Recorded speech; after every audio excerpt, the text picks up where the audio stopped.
To my dearest friends, Luis, Alfonso, and Alberto. The first time I met Luis and Alfonso, they were dead, but just because they were dead, it didn't mean that I couldn't create a tight bond with them. Alfonso was like a father to me. Every time I took a look outside, he would always be there. Since the beginning of school, he always gave me courage. I always thought to myself every time I looked out the window, if Alfonso can stay at school, then so can I. And then I skipped school for like 3 months. But I was sick, that's different.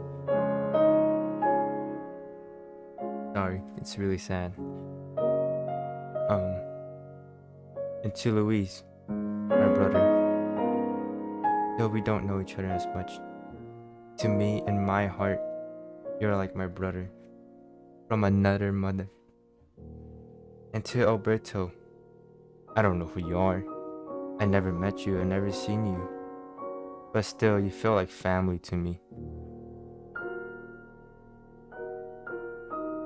So, to Alfonso, to Luis, and to Alberto, may your spirits fly, not just on the earth, atmosphere, but all across the universe.